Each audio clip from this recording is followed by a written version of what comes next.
ওং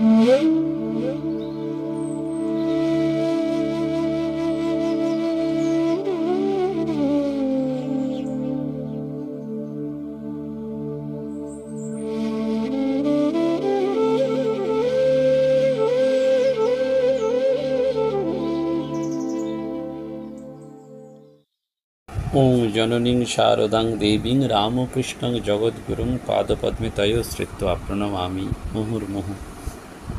শ্রী শ্রী ঠাকুরমা এবং স্বামীজিকে প্রণাম জানিয়ে আজ আমরা সৌভাগ্যবতী ধনী কামারিনীর কথা স্মরণ করব।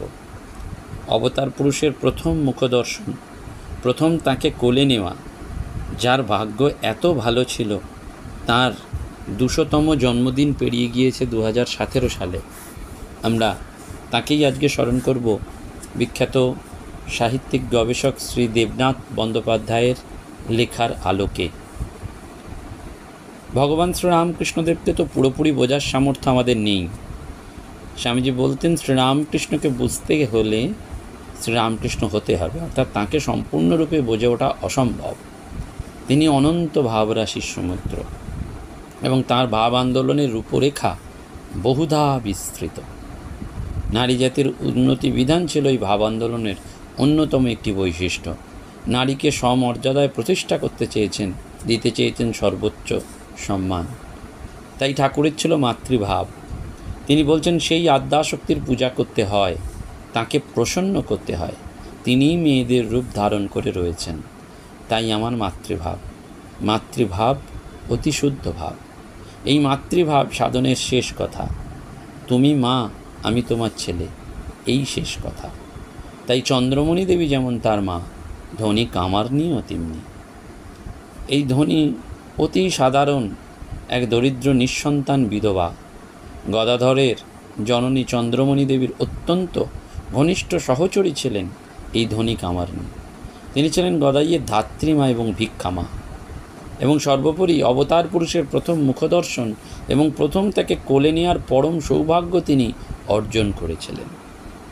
রামকৃষ্ণ সাহিত্য অনুসন্ধান করে এবং ধনী কামারনীর বর্তমান বংশধর এবং গবেষকদের সঙ্গে কথা বলেও বিখ্যাত গবেষক শ্রী তড়িৎ কুমার বন্দ্যোপাধ্যায়ের প্রাপ্ত তথ্য থেকে জানা যায় যে ধনী কামারনীর জন্ম 1817 খ্রিস্টাব্দে এবং মৃত্যু 1887 খ্রিস্টাব্দে, অর্থাৎ প্রায় 70 বছর বয়সে। এবং জানা যাচ্ছে যে এই ধনী কামারনী হচ্ছেন মধুসূদন কর্মকারের কন্যা। মধুসূদন কর্মকার স্যাঁকড়ার কাজ করতেন। তার 2 কন্যা ছিলেন ধনী এবং শঙ্করী, আর এক পুত্র হচ্ছে হলধর। হুগলি জেলার বেলেট শ্যামবাজারের গ্রামের কানাই কর্মকারের সঙ্গে ধনী কামারিনীর এবং কানাইয়ের ভাই বলাইয়ের সঙ্গে শঙ্করীর বিবাহ হয়েছিল। কিন্তু বোবাইয়ের অল্প দিনের মধ্যেই কলেরা বা ম্যালেরিয়ায় আক্রান্ত হয়ে কানাই এবং বলাই 2 ভাইয়েরই আকস্মিক মৃত্যু হয়। চুনিলাল বসু তার আরামবাগের ইতিকথা গ্রন্থে লিখছেন 1872 খ্রিস্টাব্দে কামারপুকুরে ম্যালেরিয়া তীব্র আকার ধারণ করে এবং গোঘাট থানা অঞ্চলে ম্যালেরিয়ার প্রাদুর্ভাব হয়েছিল বলে ও ম্যালিও জানিয়েছেন। এই কানাই এবং বলাইয়ের অকাল মৃত্যুর পর নিঃসন্তান ধনী এবং শঙ্করী কামারপুকুরে ফিরে এলেন এবং তাদের বাবা মধুসূদন কর্মকার তাদের থাকার জন্য আলাদা বাড়ি নির্মাণ করেছিলেন। 2 বোন সেখানে থাকতেন। ভাই এবং বাবার থেকে আলাদা হলেও তাদের মধ্যে সুসম্পর্ক বজায় ছিল। বাবা তার নিজের উপার্জন থেকে কন্যাদের যথাযোগ্য সাহায্য করতেন, আর এই ধনী শঙ্করী প্রতিবেশিনীদের বাড়িতে ছিঁড়ে কোটা, ধান ভাঙা এইসব কাজকর্ম করে দিতেন, বিনিময়ে কিছু সাহায্য পেতেন। এইভাবেই চন্দ্রমণি দেবীর সঙ্গে ধনীর সখ্যতা হয় এবং বয়সের তফাৎ চন্দ্রমণি দেবীর সঙ্গে ধনী কামারনীর ছিল 26 বছর। তবুও তাদের মধ্যে এক ঘনিষ্ঠ সম্পর্ক বা বন্ধুত্ব তৈরি হয়েছিল। তীর্থ দর্শন করতে গিয়ে ঠাকুরের পিতা ক্ষুদিরাম চট্টোপাধ্যায় যখন গয়াধামে যান এবং সেই সময় চন্দ্রমণি দেবী যখন অদ্ভুত স্বপ্ন দেখেছিলেন এবং এক জ্যোতির্ময় দেবতা তার শয্যায় শুয়ে রয়েছেন, স্বামী গয়া থেকে ফেরার পর সেই বর্ণনা যখন দিচ্ছেন তখন স্বামীকে বলছেন, প্রভাত হইতে না হইতেই ধনী কামারনী এবং ধর্মদাস লাহার কন্যা প্রসন্নকে ডাকাইলাম এবং তাহাদিগকে সকল কথা বলিয়া জিজ্ঞাসা করিলাম, তোমরা কি বুঝো বলো দেখি, সত্যিই কি কোনো লোক আমার গৃহে প্রবেশ করিয়াছিল? অর্থাৎ এই ধনী কামারনী অনেক ঘটনার সাক্ষী। এবং গদাধর যখন গর্ভে, সেই সময় চন্দ্রমণি দেবী দিব্য সৌন্দর্যে অতীব সুন্দরী হয়েছিলেন।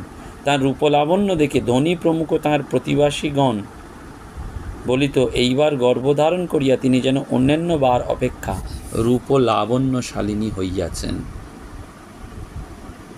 পুঁথিকার অক্ষয় কুমার সেন লিখছেন, কেবা ধনী কামারনি নন্দরানী প্রায়, অদ্ভুত রমণী দেখি প্রভুর লীলায়। দেবকী শ্রীকৃষ্ণের জননী হওয়া সত্ত্বেও যশোদা যেমন তার মা হয়েছিলেন, এবারে শ্রীরামকৃষ্ণ লীলায় ধনী কামারনি সেই পালিকা মাতার স্থান গ্রহণ করেছিলেন। জাতি, কুল, মান বিচার না করে অবতার যাকে মা বলে ডেকেছেন, তিনি তো সামান্য নয়। এবং শ্রীরামকৃষ্ণ এবং ধনী দুজনের জন্মস্থান হলেও তাদের আদি বাসস্থান কামারপুকুর নয়। কামারপুকুর কোনো প্রাচীন গ্রামই নয়। প্রাচীন গ্রন্থে মান্দারণ এবং বাসুদেবপুর অর্থাৎ বেঙ্গাইয়ের উল্লেখ আছে, কিন্তু কামারপুকুরের নাম নেই। কামারপুকুরের উত্তরে ভুড়ো শুভ, বর্তমানে হরিসভা গ্রাম, যেখানে মানিকচন্দ্র বন্দ্যোপাধ্যায় নামে এক ধনী ব্যক্তি বাস করতেন। তিনি মানিক রাজা নামে পরিচিত ছিলেন। তার অনেক কীর্তির মধ্যে একটা উল্লেখযোগ্য কীর্তি হচ্ছে বড় বড় পুকুর কাটানো। এরকমই একটা পুকুরের নাম কামারপুকুর। এই মান্দারণ ছিল মুঘল যুগের বিখ্যাত স্থান। চারপাশের গ্রামগুলোকে শত্রুদের আক্রমণ থেকে রক্ষা করার জন্য একটা দুর্ভেদ্য দুর্গ নির্মিত হয়েছিল। মান্দারণ দুর্গের ভগ্ন তরুণ স্তূপ পরিখা এখনও রয়েছে এবং মানিক রাজা গড় মান্দারণ এলাকা থেকে কয়েক ঘর কর্মকারকে এনে কামারপুকুর অঞ্চলে বসতি করতে দিয়েছিলেন এবং লোহার বিভিন্ন অস্ত্র তৈরি করার জন্য তাদের আনা হয়েছিল এবং তাদেরকে দিয়েই বন জঙ্গল কাটিয়ে একটা পুকুর খনন করা হয়েছিল।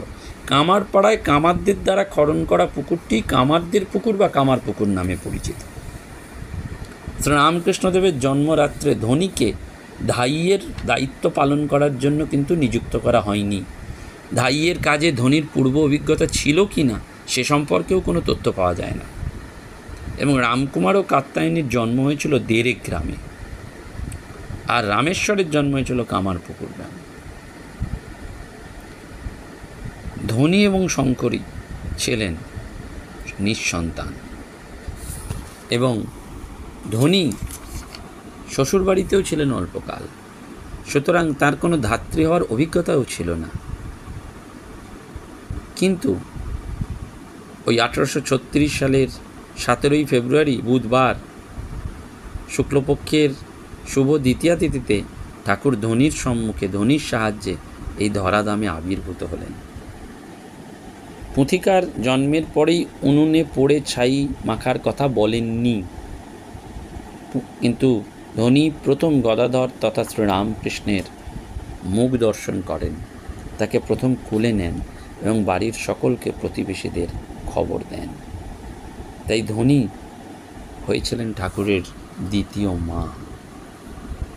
পুঁথিকারের বর্ণনায় একদিন ছেলেকে রেখে মা চন্দ্রমণি দেবী ঘরের কাজে ব্যস্ত। শিশুর বয়স তখন 2 কি 3 মাস। খানিক পরে মা এসে দেখছেন বিছানা থেকে সরে সরে শিশু বিছানার কাছে উনুনে পড়ে গেছে। উনুনে অবশ্য আগুন ছিল না, ছিল ছাই। সেই ছাই মেখে শিশু আনন্দে খেলা করছে এবং সেই দেখে চিৎকার করে উঠেছেন চন্দ্রমণি দেবী। সেই কান্না শুনে ধনীও ছুটে এসছেন, বলছেন, দাও দাও ছেলে মোড়ে গা ঝাড়িয়া দিব, যদি কিছু হয়ে তাকে মন্তরে মারিব। এত বলি লয়ে করে মন্ত্র উচ্চারণ, তখনই হইল ছেলে পূর্বের মতো। এইভাবেই ধনীর আদর যত্নে ধনীর কোলে পিঠেই মানুষ হয়েছিলেন শিশু গদাধর। এবং ক্রমে এসেছিল অন্নপ্রাশনের সময়। কামারপুকুরের জমিদার পিতৃবন্ধু ধর্মদাস লাহা এবং অন্যান্যদের উদ্যোগে ও অর্থ সাহায্যে ধুমধাম করে গদাধরের অন্নপ্রাশন হয়েছিল এবং অন্নপ্রাশনের অনুষ্ঠানে ধনীর উপস্থিতির উল্লেখ পাওয়া যায় না।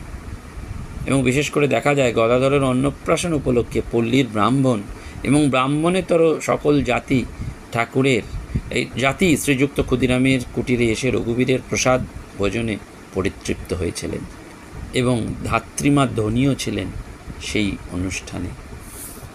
জানি যে দরিদ্র কামারকন্যা ধনীর কাছ থেকেই ঠাকুর প্রথম ভিক্ষা গ্রহণ করার ঘোষণা করেছিলেন এবং সেটি করেও ছিলেন।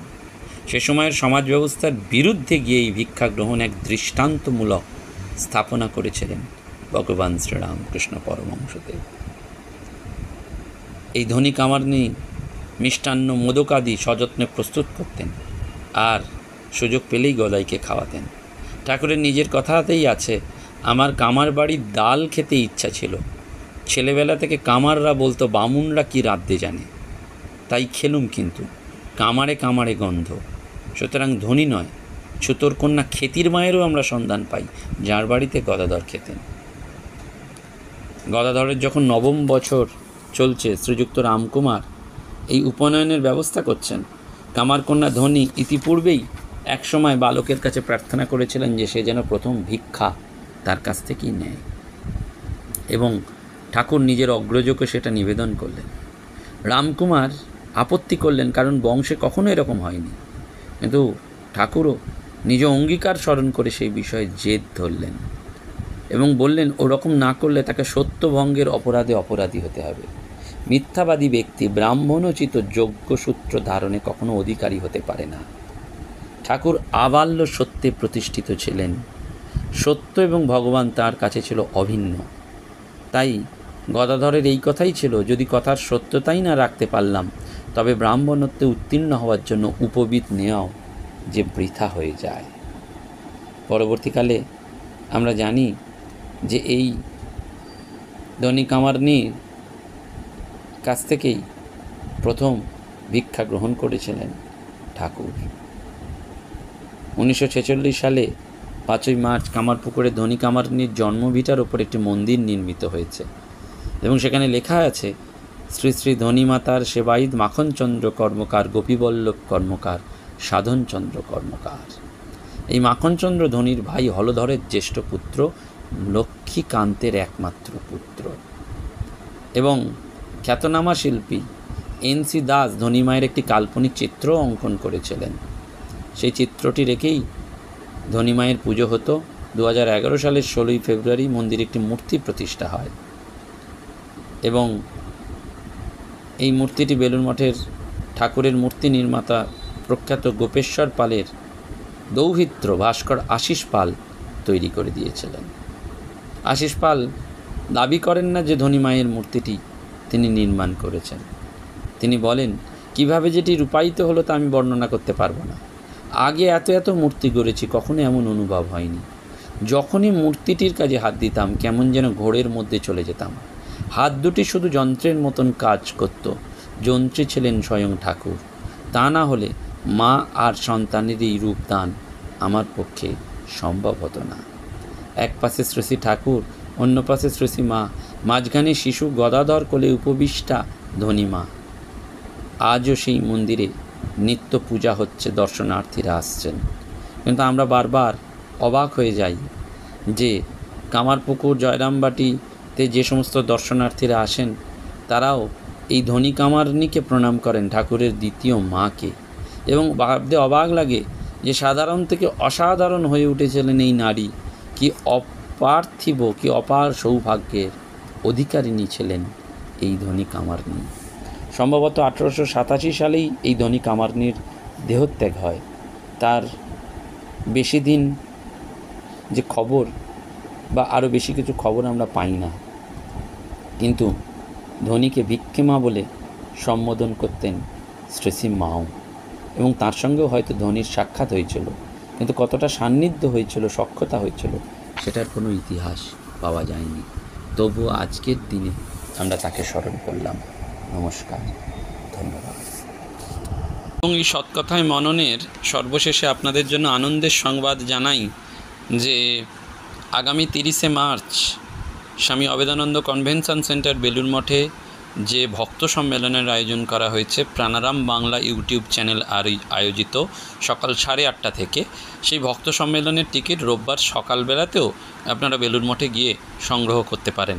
যোগানন্দ যে রিসেপশন সেন্টার রয়েছে বেলুর মঠের মূল গেটে ঢুকেই ডান দিকে, সেখানে প্রাণারাম চ্যানেলের কর্তৃপক্ষের লোকজন থাকবেন।